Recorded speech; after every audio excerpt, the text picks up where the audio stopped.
Bhutan border पर तैनात SSB जवान के मकान पर कब्जा, 4 साल से किराए के मकान में रहने को मजबूर। मिर्जापुर के हरिया थाना क्षेत्र के एक एसएसबी जवान को अपने ही घर से बेदखल होकर किराए के मकान में रहना पड़ रहा है। भूटान बॉर्डर पर तैनात कांस्टेबल ने मंगलवार को एसपी कार्यालय पहुंचकर न्याय की गुहार लगाई। जवान ने बताया कि उसने हालिया विकास खंड के देवरी बाजार में 2 बिस्वा जमीन खरीदकर मकान बनवाया था।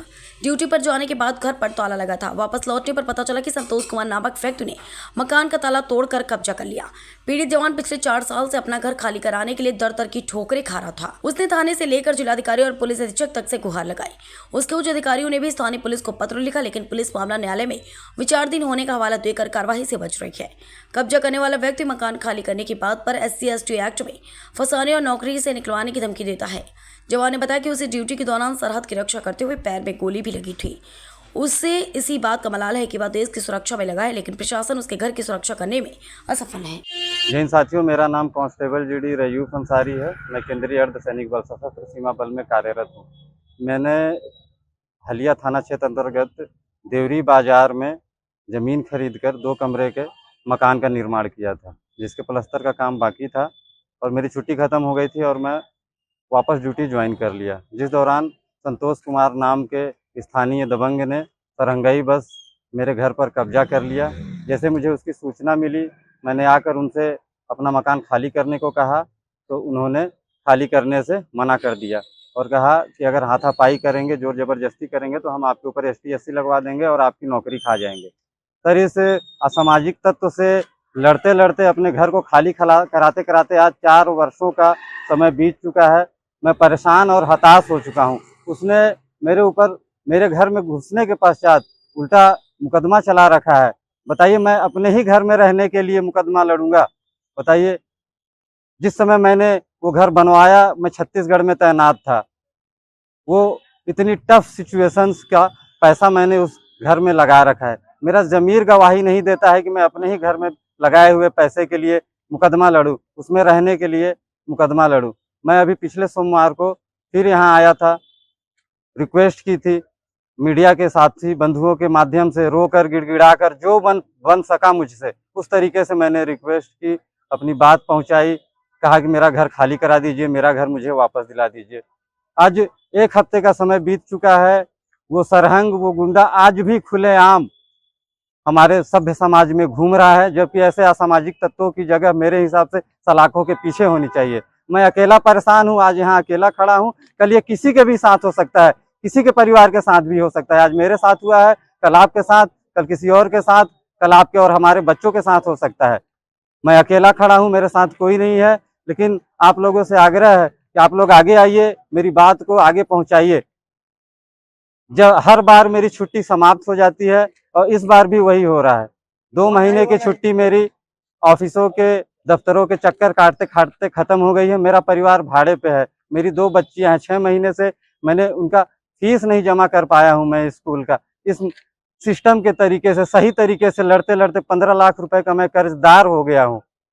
इतना टेंशन रहता है और सिस्टम से लड़ने के बाद आज ये स्थिति है मेरी। इसलिए मैंने सोच लिया है कि अब मैं इसको अंजाम तक पहुंचा के रखूंगा और मैं देखना चाहता हूं कि न्याय मिलेगा कैसे आखिर इस देश में।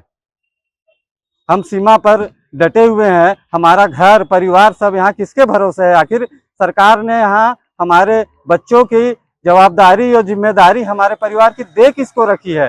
कैसे कोई कब्जा कर ले रहा है और खाली करने से मना कर रहा है? साथियों, मेरी छुट्टी 22 तारीख को खत्म हो रही है, लेकिन मैंने सोचा है इस बार या तो मैं न्याय लेकर ही जाऊंगा या मैं यही डीएम या एसपी साहब इनके ऑफिस के सामने बावर्दी पेट्रोल छिड़क के और आग लगा लूंगा अपने आप को।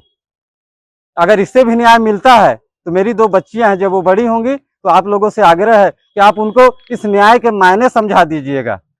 और मैं आप लोगों के माध्यम से अपने डिपार्टमेंट के सभी सीनियर्स से माफ़ी चाहता हूं कि शायद मुझे पता नहीं है कि ये तरीका सही है या गलत है न्याय मांगने का, लेकिन मैंने हर तरीका अपना लिया और इस न्याय के लिए मैं आज रोड पर खड़ा हूं और दर दर ठोकरें खा रहा हूं सर। तो मैं ट्रेनिंग से लेकर आज तक आप लोगों ने यही सिखाया कि हम 2 महीने घर पर रहते हैं और 10 महीने ड्यूटी पर, और यही हमारा असली घर परिवार है। आज मैं सर यहाँ इतना अकेला हो गया हूँ और ये व्यवस्था देखकर मैं टूट चुका हूँ। आज मैं आप लोगों की मुझे इतनी याद आ रही है, ऐसा लग रहा है कि मैं अपने परिवार से दूर हूँ। और मुझे अफसोस होगा, अगर मेरी नौकरी भी चली जाती है तो मुझे नौकरी जाने का अफसोस नहीं होगा, मुझे आप लोगों से, अपने परिवार से बिछड़ने का दुख होगा। और इस दबंग ने, इस संतोष कुमार ने मतलब इतनी हदें पार कर दी हैं हमारे पिताजी से।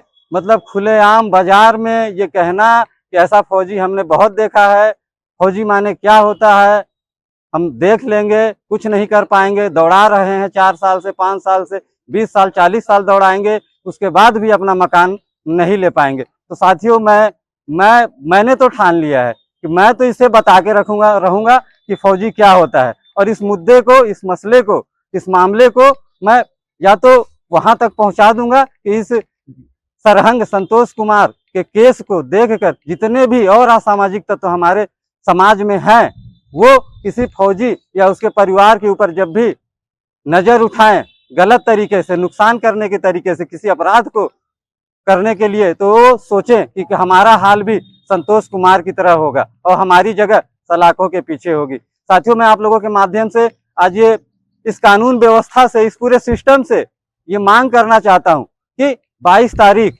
जिस दिन मेरी छुट्टी समाप्त हो रही है, अगर उससे पहले मेरा मकान खाली नहीं कराया गया उस सरहंग के कब्जे से, और उसके खिलाफ जबरन मेरे घर में घुसपैठ करने, जालसाजी करने, इतने वर्षों से मेरा मानसिक और आर्थिक पतन करने, पीड़ित करने के तहत हमारे आईपीसी के जिन भी धाराओं के अंदर ये अपराध आते हैं, अगर उनके अंतर्गत मुकदमा दर्ज करके, एफआईआर दर्ज करके, उसकी तत्काल प्रभाव से गिरफ्तारी करके उसके ऊपर आपराधिक ट्रायल चलाया जाए और उसके अंजाम तक पहुंचाया जाए जहां उसकी जगह है। मैं कहना चाहता हूं कि ऐसे असामाजिक तत्वों का, ऐसे घिनौने और गंदे लोगों का हमारे सभ्य समाज में कोई काम नहीं है। इनकी असली जगह जेल की सलाखों के पीछे है। मैं आप लोगों से निवेदन करता हूं कि आप लोग जो भी हैं, जहां से भी मुझे सुन रहे हैं, मेरा साथ दीजिए और इस दबंग को इसकी असली जगह पर पहुंचाने में मेरा सहयोग करिए। जय हिंद।